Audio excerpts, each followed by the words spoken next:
Hi, I'm Lachlan from Kashy, and today we're going to do a pretty big service on Erin's little Hyundai Elantra.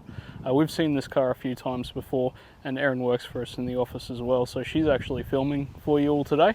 But we thought we'd run through and see what we do. So today we've got wipers, a new fuel filter, fuel pump assembly, oil change, cabin filter, and brake fluid as well. And we'll see how we go.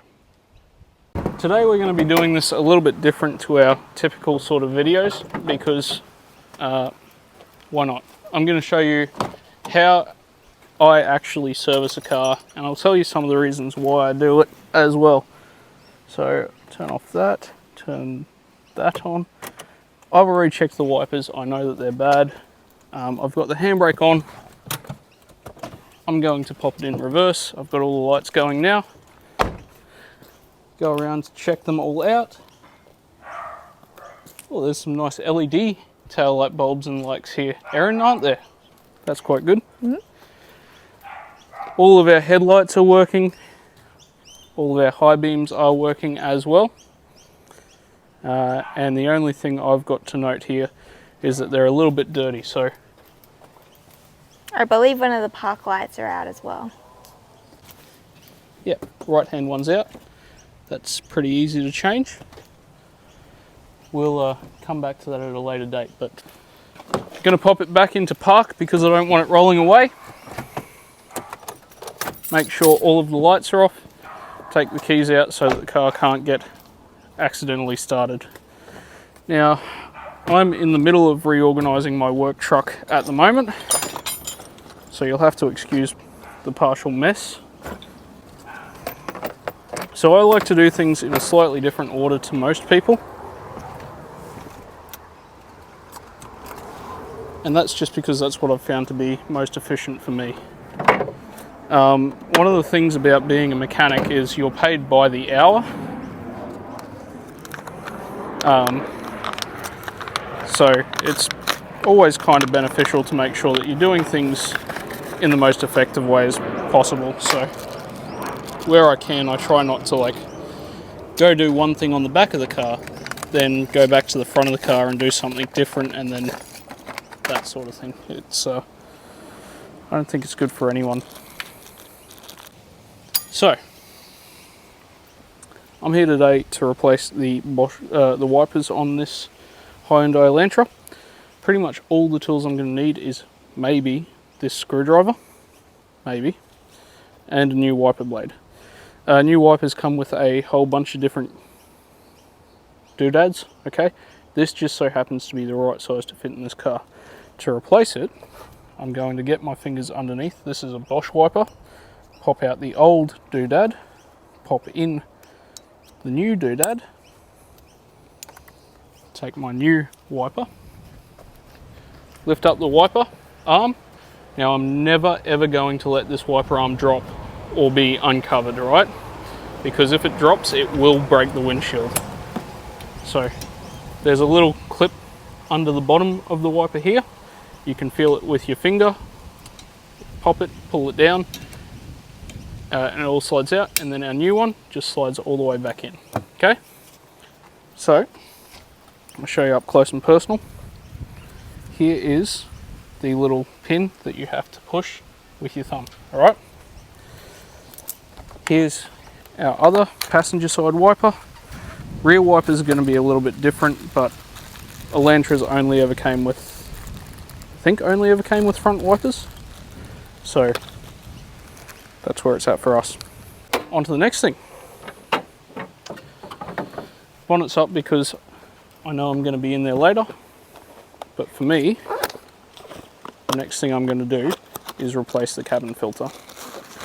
I choose to do this early in the service because my gloves aren't dirty yet. So now this was the car that we used for the demonstration of how to change a cabin filter or how to check a cabin filter. So check out in a direction as to how to do it properly. I'm going to pop this down. There are two little clips on the inside edge. Grab both of those out. Pop off the little armature on the side. We're going to leave that, hold that glove box so it doesn't fall out. And then with the top of our finger, I'm going to pull off the flap and wiggle out the old cabin filter. Now, this one doesn't look real bad, but once you get the creases all opened up, you can see that it's right full of dust and grime. So, allergies are one of the prime reasons to replace cabin filters. If you get consistent allergies, cabin filter will really help. So, that's that, and then pop our little cover on. These covers always give me a little bit of headache. They really shouldn't, but they do. And especially on your car, Erin. There we go, popped in. Popped our little thingamabob on the side.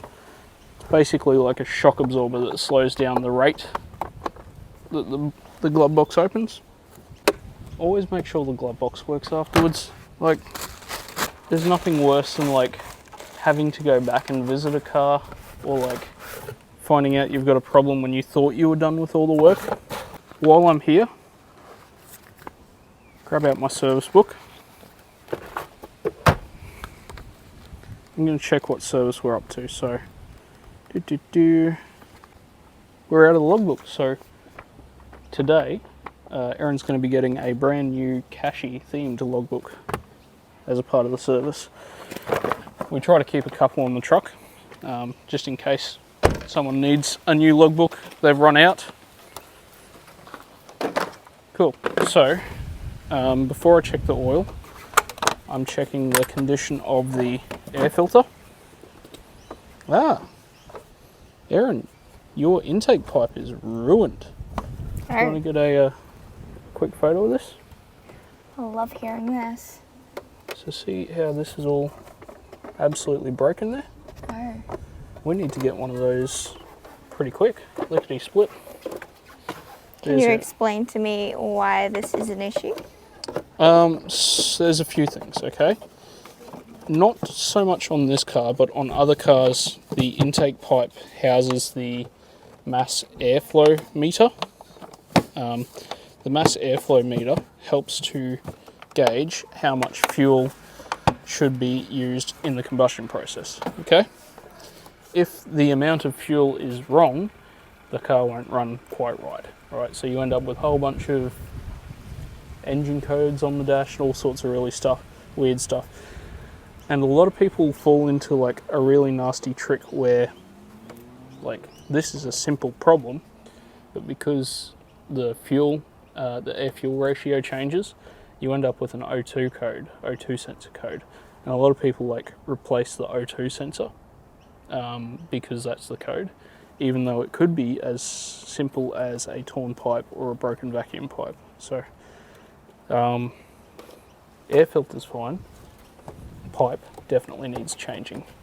Brake fluid, I'm going to check the condition of it anyway, even though we plan on replacing it. What do we got here? It's pretty good. Erin keeps this car in pretty good shape, so I'm not surprised that it's okay.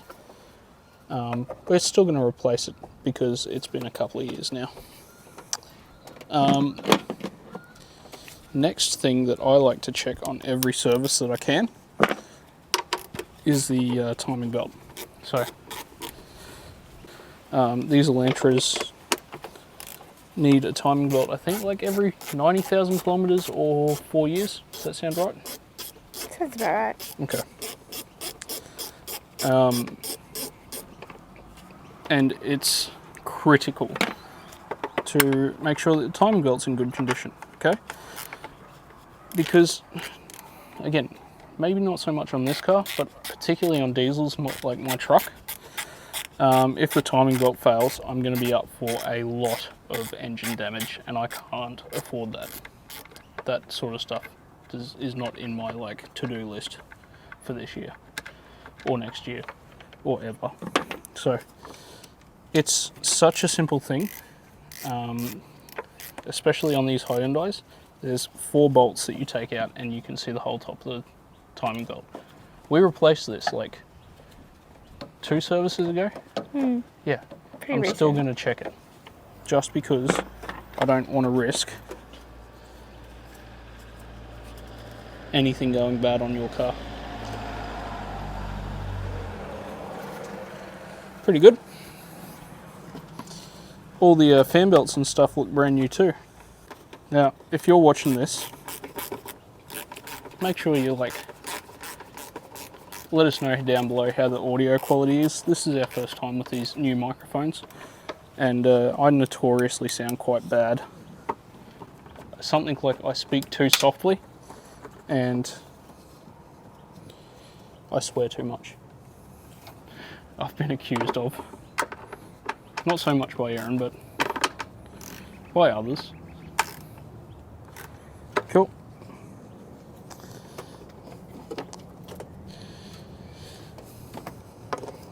Now, there's one thing I do a little bit different to a lot of people as well, is I like to use a lot of hand tools, right? Now, a lot of mechanics, and like fair to them, they have got a point. They like to use electric tools, which can speed up the process, but it also increases your risk of damaging a bolt or the likes. So wherever possible, it doesn't take that much longer to use a hand tool, so I just do. I'm not too stressed for time most of the time, so it's a nice thing to do. Make sure that we're doing the job the right way instead of like accidentally damaging things. Stay up there. So what do I do when I check under the bonnet of a car? I sort of work left to right, front to back, that sort of thing. So I sweep across, right? Most cars, the air filter is going to be like out on the side. I start with that. I work my way around, make sure that I check the brake fluid, power steering fluid, if it's got it, coolant level, condition of the coolant, the spark plugs. So I'll always pull out one spark plug where I can and make sure that they're in okay shape. These are fine. A little bit of maybe a rocker cover leak, but not too bad. But we're looking for squareness on the tip, the amount that the electrode's worn down, and any sort of like weird discoloration. So pop that back in.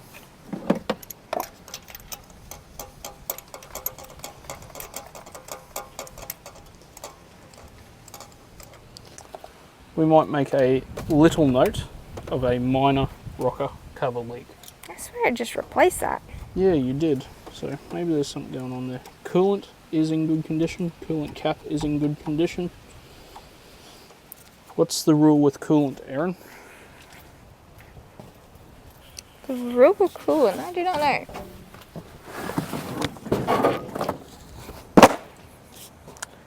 Never open the coolant when the car's hot. Oh, I knew that. And why is that, Erin? Because it will burn you. It will definitely burn you. And it's actually kept under pressure, so it will basically explode in your face. Just checking the condition of the transmission fluid. It is a little bit dirty, a little bit dark, but it doesn't smell like it's burnt yet, so maybe we'll say that at the next service. I always check the oil level before I do the oil change for a very good reason, right? If a car has been running low on oil and is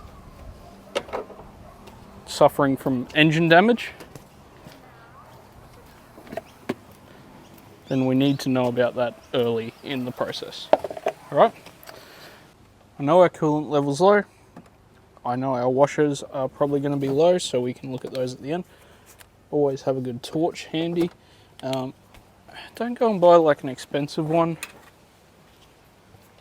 Go and buy one of these. It's pen light. It's got a bottom one for like pointing at things up close. It's got a broad one. It's got a magnet. Perfect. You can pick up cheap versions of that for like 20-30 bucks, and if you're a home gamer, it doesn't need to last an amazing amount of time. Checking the coolant pipes for their condition, checking the fan belts for their condition and for their tension, having a look at the engine mount, which looks okay. Check the back of the rocker cover, seems okay. If we can pop these up, I'll check the strut top bushes. There we go. Just see for any excessive play there. Doesn't seem to be at the moment. Perfect. Now, Erin, why have I done this? I've got my oil fill cap in the bonnet. I know you know. This is because we don't want to close the bonnet until it is covered. Until we've filled it up with oil. Yeah, that's what I meant. So, as soon as the oil goes back in the car, is when that that little cover goes back on. So, pop that back on. We don't want to start a car without any oil in it. Yep, that is correct. Now, around to the back. What's the other main thing that we're doing today, Erin? Other main thing we are doing is replacing the fuel pump assembly. Yes, that is correct. So Which we know this car has had dramas with in the past. Yeah, so what was the dramas there, Erin? I can't remember exactly what it was, but it was something, was it to the fuel line having issues? Couldn't get my car to start after replacing the fuel pump or fuel filter. Yeah, so we did a fuel filter, and especially on these Hyundais,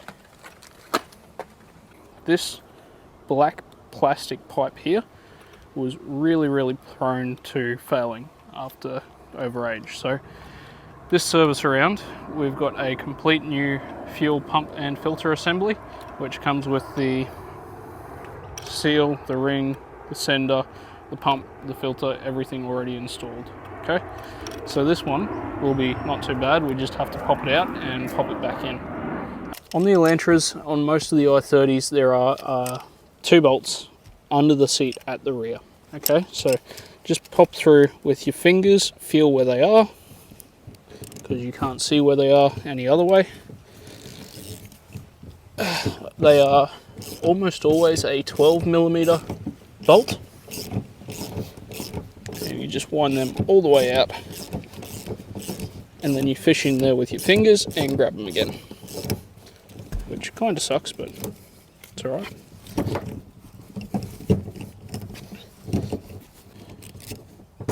There we go. There's one. Alright, and then I'm going to come over to your side, Erin. And again, sort of in the middle of the outside seat, I can just feel it. Reach in there with your fingers again. Just fish it out on the end of your socket. And then pop both sides up. Pop our seat base over on the ground somewhere where we're not going to get fuel spilled on it. Yep. Next we need a screwdriver. We're going to pop in here, undo these 4 little cover screws. So these are on this car, just a Phillips 2. Oh, someone has been in here and damaged that little connector in the past. Not in a bad way, just in a way. So I've unplugged the electrical connector. I don't want to get sprayed with fuel when we take the hoses off. All I'm going to do now,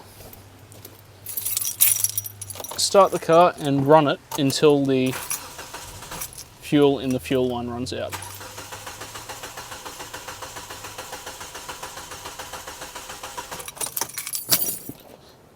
Pretty much straight away. Grab my little 8mm socket and ratchet.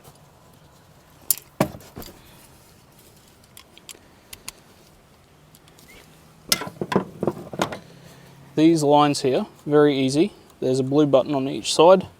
They push forward, you squeeze the button and you wiggle it off. But you have to be careful because quite often a fair bit of fuel will spray out. So just gently.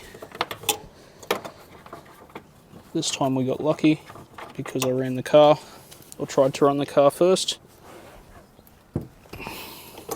Jump in here. Oh, we're missing a bolt in here as well, Erin. We'll make a note to get a replacement bolt for that. Should only be about 3 cents from somewhere. Yeah, I was going to say, not the worst thing to be concerned about. Now's a good time to take note of where our little connectors are all pointed, because when we put the new fuel pump assembly in, we want all these things to be in the same place. So there's 2 locking tabs. They sit towards you, and the main pipe coming out of it sits sort of towards me, towards the front of the car. I'll pop out our last bolt, pop off our little ring, gently lift out our old assembly. There we go.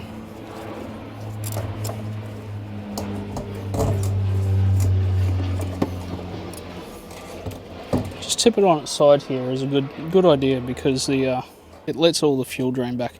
Now, the reason this piece of hose is on here is the same thing we were talking about before. This is not the correct hose to use for it. We put this hose on Erin's car because we were in a bit of a pickle. It was late on a day, Erin needed the car like the next day, and we needed it to run. So we had to put something on there, but we were under the understanding immediately that it would have to be replaced soon, and like just on time, because this is turning into goop. Now, make sure our little rubber seal lines up underneath. There are 2 little alignment dots on it, so that it sits in the right spot. There we go. And then remember which way this came out. Make sure our seal's in the right spot. Then we pop our alignment and securing ring on. And then wiggle, wiggle, wiggle, and hold it down until it all lines up. And then we've got to put a couple of these little bolts in.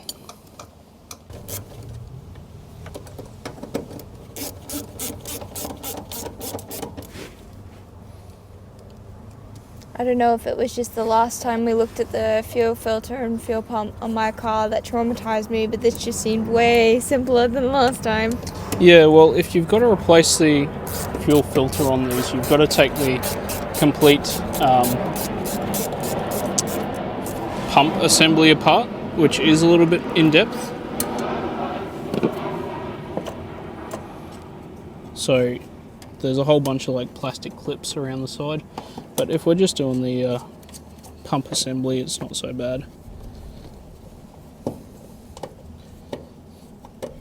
There is one really important thing to like be careful of with the filters though, especially on Hyundais. They have like a whole bunch of little O-rings that you don't always get with the new filter, and they have to go back in. 100% you need to use like the original O-rings on there, or replacement O-rings on there. They can't go in without, because the O-rings do like make sure that fuel stays in the line, so it doesn't drain back for like overnight. The problem with it is when the fuel drains back overnight, you end up with like no fuel, so it cranks for a long time in the morning, or it doesn't start the first time. And obviously, if you're a customer, vehicle owner, and that happens after you've just spent a couple $100 getting fuel filter and service and shit done, you're going to be a bit upset. I think it might have been the GD Elantra, so the series after GD i30. The series after this had a cold start problem as well, where they fixed it by doing a software update. But it was like a double problem because people who weren't experienced with these cars bunged up the fuel filter replacement and ended up losing one of those O-rings, and they had cold start issues anyway, where it would crank for too long in the morning. That was actually a recall though. In the end they did a software update or something. Not a recall, technical bulletin. TSB, or a tech service bulletin, occurs when there's like a known issue in a car that sort of like doesn't really affect safety, but it definitely is an issue. So you end up, if you go into the dealership and complain about it, they've got a procedure to fix it, right? So replace this part under warranty or do this thing under warranty. Whereas a recall is a government issued thing which basically says, hey, we know Carrera GTs, the lower control arms get rusty. So they're putting people in excess risk of injury. The government is going to step in and say, this needs to be fixed. You need to contact everyone who owns them.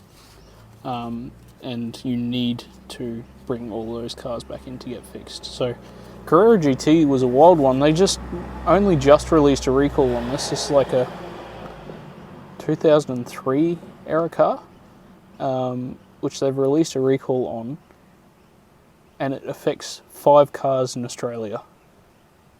Like, amazing. 5 cars total. So we've got the fuel pump in. We have not put the back seat in yet because we want to make sure the car is working. So to prime the fuel system on these, we need to cycle the key on and off a few times. My general rule is turn it on until some of the lights go out, so like the ESP light or something, and then turn it off, turn it back on to ignition, wait for these lights to go out, do that about 6, 8 times, something like that, as many as you feel is necessary. Also, because we've had the fuel pump out and all that stuff in one go, we need to make sure that the fuel gauge is working. There we go, perfect. Let that run for a couple of seconds, make sure all the fuel's through it, and then we can throw our seat back in. Straight through the side. Now you'll need to pull up the seatbelt latches. Wiggle, wiggle, wiggle, and there's 2 pins on the underside, remember? That we have to line up. We just wiggle back until it lines up. Push down, grab our bolts again. I remember doing this as an apprentice and thinking like mechanics were incredible because they could put a bolt into something without seeing it. Cool, that's tight. Now, there's a bit of the service that we're not going to show on camera today, but the reason we're not going to film it is because we need someone in the car and someone out of the car to do it 100%, and that's our brake fluid bleed. How do you usually manage these on your own? A few ways. So like most modern cars have a one-way valve in the bleeder system, so you don't actually need someone else there per se. If not, then I can use like a pressure bleeder or whatever, but most people are pretty happy to help if they know like it's something that's better done by 2 people. So that's normally what we get away with. What do we got there, Erin? A jack. And A stand. jack stand. Yeah. Now, because Erin's driveway has like a slight strange slope to it, I'm going to put something to chock the front wheel just to make sure there's no like chance of rolling at all. I'm going to pop my jack underneath.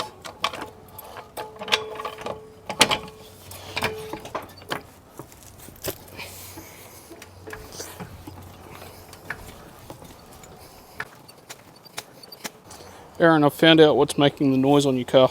Ooh. You've got a puncture. Oh. See that? Luckily these need to be changed. These are, if you check out our video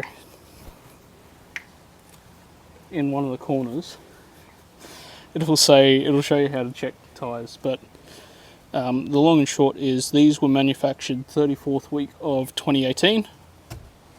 Recommended age of a tyre is 5 years, and these are starting to show cracks on the side. So these are 5 years old and cracking, which means that it's a good time to replace them. Means I should probably replace my spare tyre as well. Probably. Because I believe it is also a bridge drain. No, your spare tyre is even older. Oh, there we go. But look at that. Oh, how did I not even check that? So we're under the back, moved around. So we're basically doing a circle of the car. Okay, so we start in the engine bay. We're going to move to the back, do our few things we need to do back here, and then we'll check under the middle, and then we'll drain the oil, check under the front of the car, do any little bits that we got to do under there. So while we're under here, we're looking for our sway bar bushes, our control arms, upper and lower, or whatever you want to call these, tie rods, and then we're looking for, there's a big arm that runs along the front called our trailing arm. We also want to check for the condition of our shock absorber, which is right up in the corner, spring, the brake lines as well, because on old cars in particular they get pretty sad. Check for any surface rust along here, check for the exhaust mountings, check for any impact damage on the back of the car, make sure there's no rust holes on anything. Fuel tank's all secured. I'll check over the other side as soon as we're not on camera, because I need to shuffle and it's not a graceful experience. Then I'm going to grab some tools here. I think it's that size. Ow. 10mm for our rear brake caliper. Bleed screw. Now, this is a brake vacuum bleeder.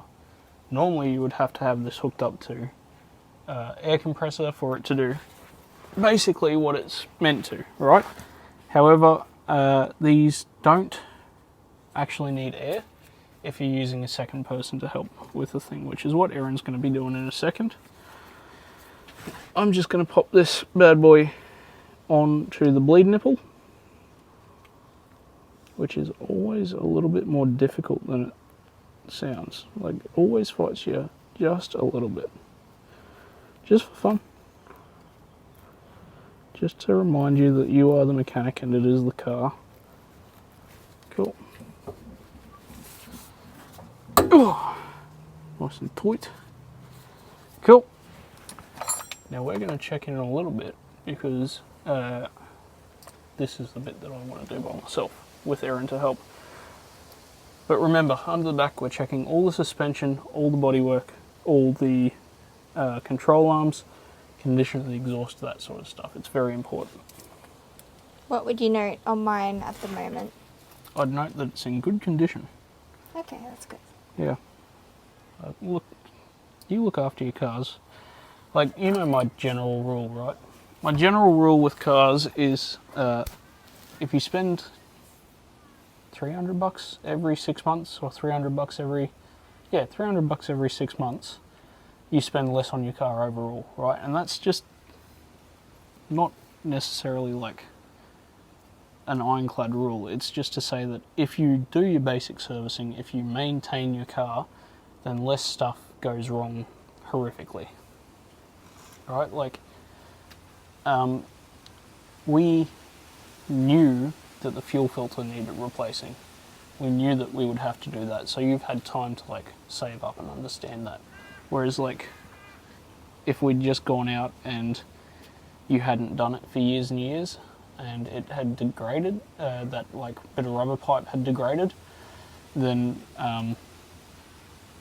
it would have stopped on the side of the road. You would have been up for your diagnosis and for your new fuel filter and for like a tow home. It's better to spend a little bit more regularly than it is to spend a lot at the end of the car's life. As someone who uses this car as a work vehicle, I definitely need it to remain reliable, so I get my car serviced every 6 months for this purpose. We've checked under the back, we've done the first part of our brake bleed. I'm now checking under here. I want to see the condition of the bump stops on top of the shock absorber. Checking the wheel bearing. Checking for the condition of the tyre normally, but we've already pointed that out with Erin. Now we're going to have a lot of noise.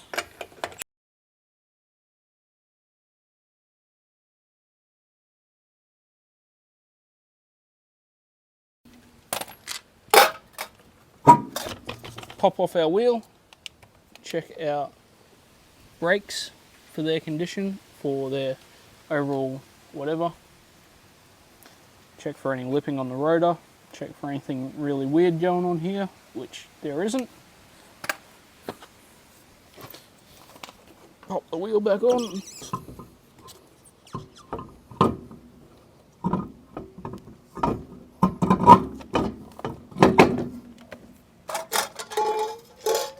And a fair bit of noise again. Why didn't we tighten those all the way up, Erin?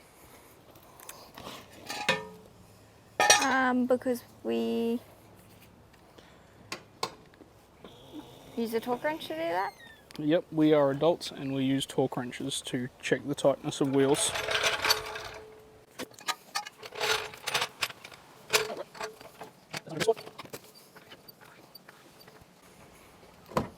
Make sure that handbrake's on again. Just because I really don't want the car to roll or move anywhere. Gonna pop a secondary safety device under here, just so that if our jack moves at all, we're not gonna have any troubles. Again, on the front, we're gonna check for play in the steering, play in the wheel bearing, fair bit of noise.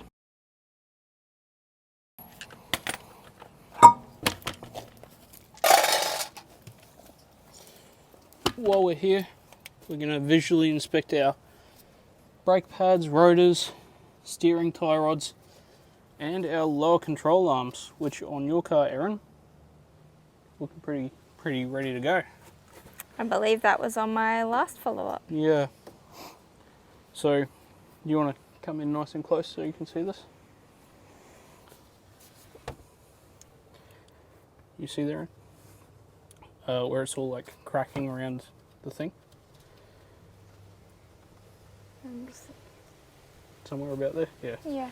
Yeah, it's all cracked, so that's a sign that the lower control arm bush is failing. Something we need to do. It's not too bad. They're one of the more expensive repairs that's common on these Elantras. Very keen for my follow-up. Ugh. Mind you, the first couple of services I had with this car, I didn't have any follow-ups, so it's all just, wear and tear to be expected with an older vehicle. Well, I mean, these repairs as well, we can space these out a little bit. Like, you can, the lower control arms are on their way out, but that doesn't mean that you're not going to get another month or two out of them. Yeah. I think a lot of people fall into the trap of like, it's bad or it's going bad, we need to replace it now. When like, most people don't have that sort of cash on hand. Like most people need a little bit of empathy and understanding, otherwise they're not going to be able to afford it, right? So if we can say, hey, this might last another 6 months, but like realistically, we think 3 months is a safe bet. Can you like save up $800 in 3 months? That's like a lot better for people. Bit of noise.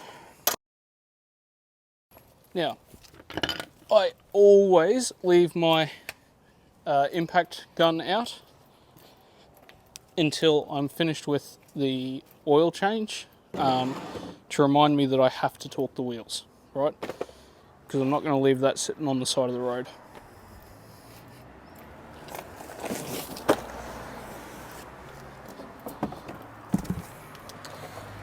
Another very important part of properly looking after your car is making sure that you're not going to make a mess of everything around your car. So I've grabbed out this bit of cardboard to put underneath so that when I am draining the engine oil, there's no chance of it splashing anywhere that I don't want it to be. I'm also going to get all the parts ready for the oil change so that I don't have to go anywhere unexpectedly, just in case something disastrous happens. Especially on like breezy days like today, Erin, when you start to drain the engine oil, it's not uncommon for there to be a little bit like splash. So cardboard down, drain pan, pay it your full attention, make sure that everything's safe. What do you remember from oil changes in the past, Erin? You gotta loosen the sump plug, probably stick the pan underneath. When we loosen the sump plug, we need to maintain pressure until the last minute. I like that. And then you gotta take off the old fuel filter, replace it with a new one. What oil filter, I mean. What oil filter are we using? Now we like to use a Westfill Cooper filtration.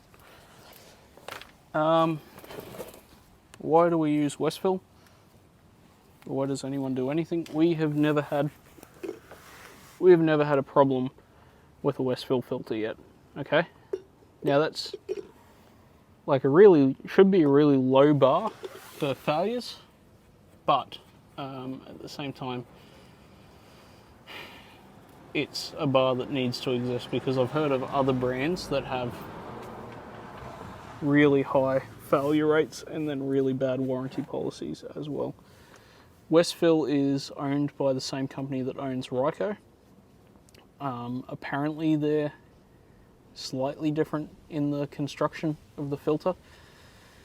I don't think that's really true. I think that they're all pretty much of a muchness.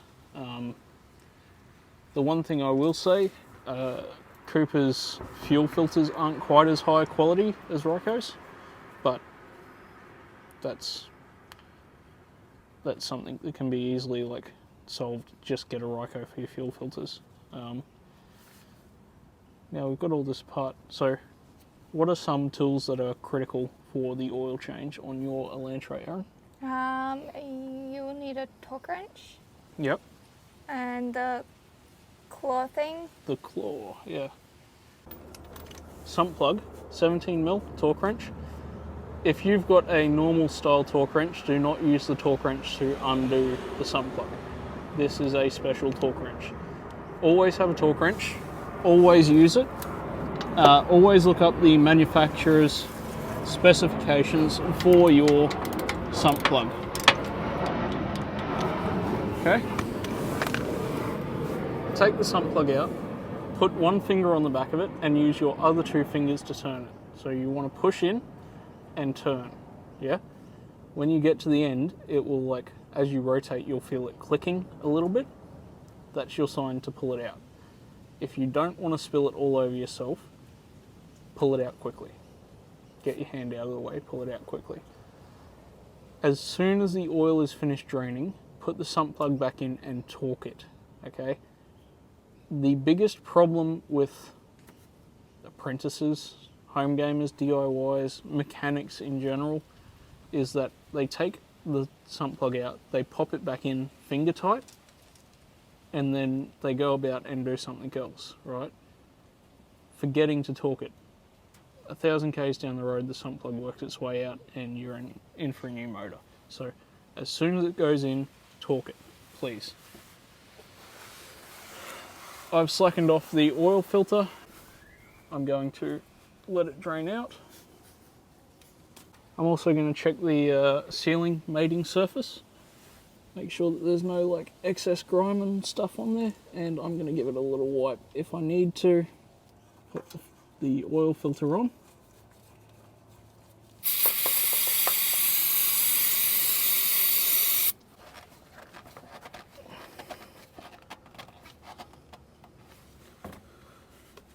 So, our oil filter is on, our oil filter is tight, our sump plug is on, our sump plug is tight.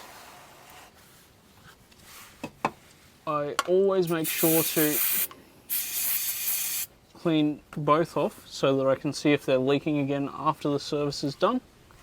Now, you might think we're underneath the car already, why don't we just check out everything underneath the car while we're down there? If you're in a workshop, that's pretty easy to do, but being mobile, sometimes you've got to make choices, and I choose, there's particular cars where the oil has to be drained and refilled quite quickly. I'm looking at you, Ford Ranger. So I make a point to do all of my oil stuff in one go to make sure that there's no chance of any hiccups down the line. So I think Erin's car takes about 4 litres of oil. Fingers clear.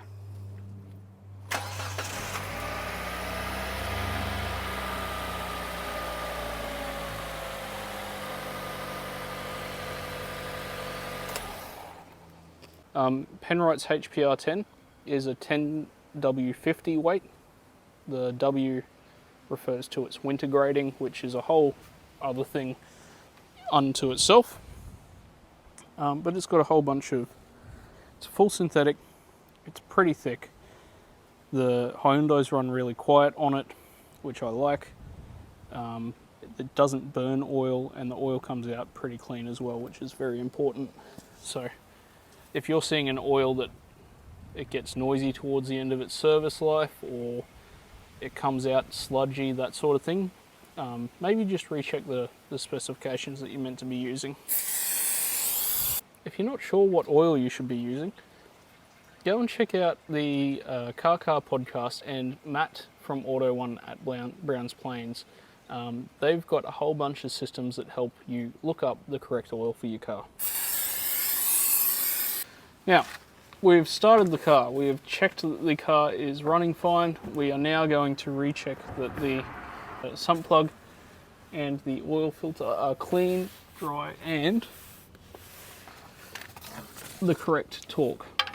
While we're down here, I'm going to check the steering tie rods again, check all our link pins, control arms just again, look all over the engine for oil leaks and damage, etc. So we have a minor leak from the sump or from the front main seal. Check our CV boots and our lower torque mounts. Both lower torque mounts are a little bit worn, but they're not bad enough to replace yet. We're going to look on our other side. Now here's a good one, Erin. Our left-hand side inner CV boot Oh no. is starting to get a little bit cracked. So, you want to pass that over? There we go. We're not going to replace that yet. Oh, okay, that's good. It's not bad enough to what wants doing. Lower control arm on this side as well. Perfect. While we're here, Erin and I are going to continue our brake bleed. We have now finished the drain and the replacement of the filter. We've gone underneath, we've checked all the components front to back on the vehicle. You might not have seen it all, but we did. We will now take out the cardboard. Now we're going to lower the car on this side, check that the oil is nice and level with the car on a level surface, pack up all of our tools, check our left side wheel bearing because that's the last thing to do. Fill out our service book. Look, you'll just see it as we go. Right? Right.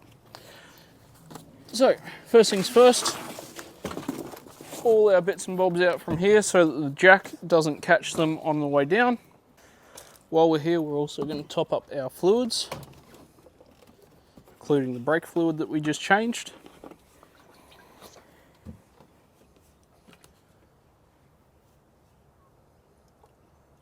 Don't look at that, that's a shocking pour. We're going to hose that off with water.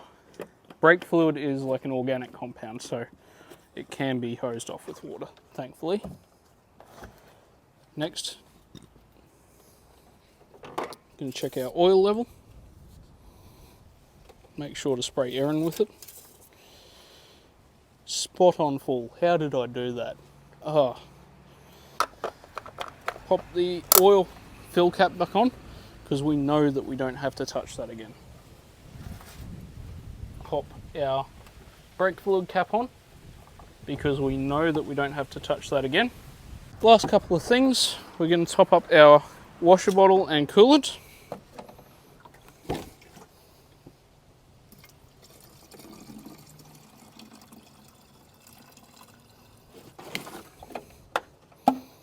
Oh, that's nice and full, Erin. Is that my washer? Yeah. I did fill it up recently. Bit of washer fluid for you as well. That'd be great, thank you. And then we're going to hose down our brake fluid.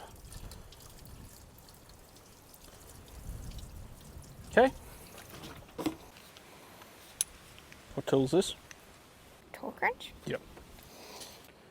Why did I say that I left the rattle gun out before, Erin?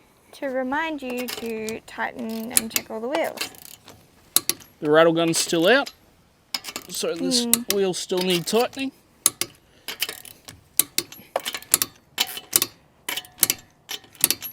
What techniques do you use when you are tightening a wheel? I set the torque wrench to the right thing. That's the most important one.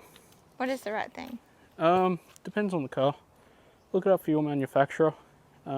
Most tyre shops will go to like 190, 95, 100 foot-pound or 130 newton meters. That's just like a generic safe figure. A lot of like old cars, Volvos, like early 2000s Volvos were like 90 or 110 newton meters, 90 foot-pounds, 85 foot-pounds. And then some cars are like really absurd, like 140 plus, but 130 is sort of like the safe bracket, I think, for a lot of cars. Then do it in a star pattern. Can we draw that on screen somehow? And make sure, if you can, to do each torque in one rotation. So from the start point, you only want to twist it in one go until it clicks. You don't want to necessarily like do this and come up on it.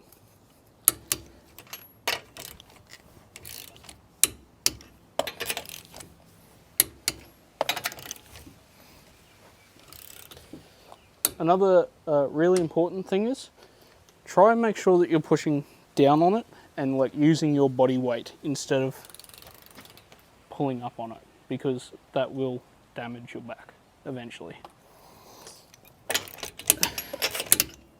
I like to go around once in a star and then I just confirm that everything's tight by going once around just in a circle. Pack up all our tools. Check the wheel, it's all good. Check all the bits and bobs behind it. Lower control arms. Why would we only ever replace lower control arms and rack ends and tie rods and shock absorbers as a matched pair, Erin? Is it just easier to do them all in one? No, because they tend to wear out roughly the same. Okay. Right? And like, even if one doesn't look bad yet, it almost definitely is. It's for the same reason we recommend replacing both headlights in one go. If you've got one headlight blown, the chances are that the other one's going soon too. We're almost all finished up here. I'm going to put a little bit of shine on the engine.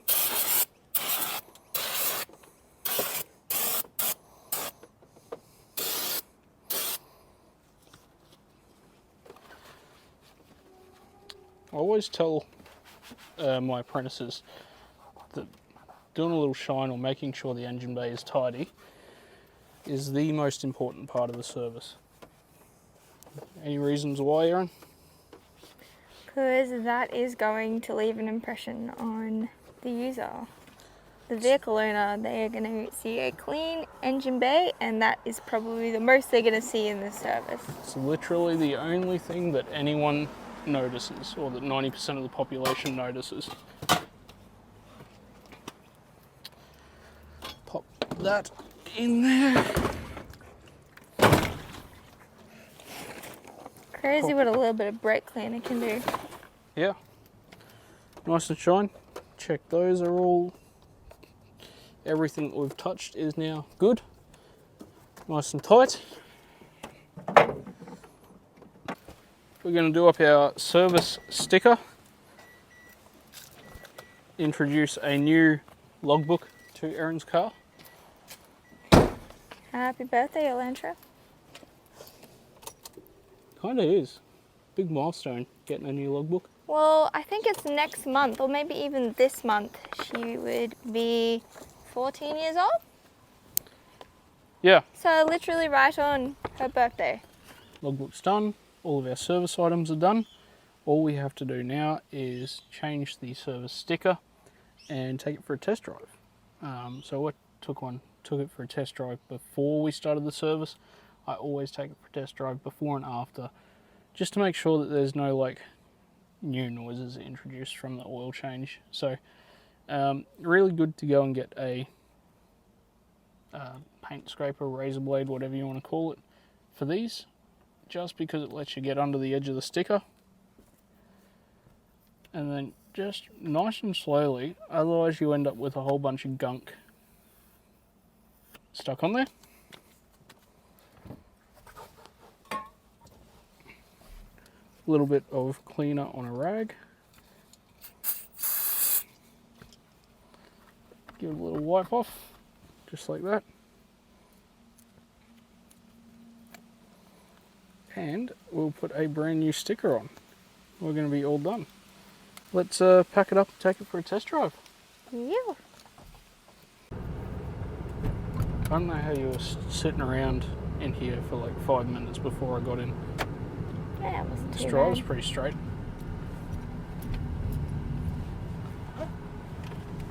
Oh! Would I need a wheel alignment? No, not yet. It drives nice and straight. The tyres aren't wearing out strangely. Would it be worth me getting a wheel alignment while I get my rears changed?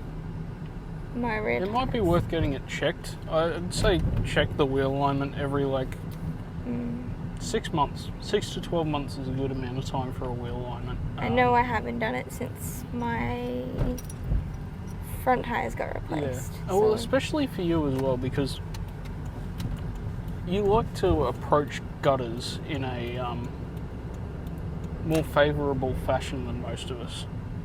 Yeah. And they always just move a little bit. Yeah. Suspension's nice. The brakes, a little bit of squeal from the brakes at the moment. I've had that for a while. Yeah. Can you explain what could be causing the squealing? Dust buildup. It also could be fitted with a particular brand of brake pads, which I won't mention at the moment. But we've had a supplier that we've used for quite a long time, and just in the last month we've had like 3 sets of brakes in the last sort of like 6 weeks that have all squealed from brand new, and they really shouldn't. Thanks for joining us for our full service video on Erin's Hyundai Elantra. Be sure to check in with us for future repairs and servicing. Thanks again. I'm Lachlan from Kashy.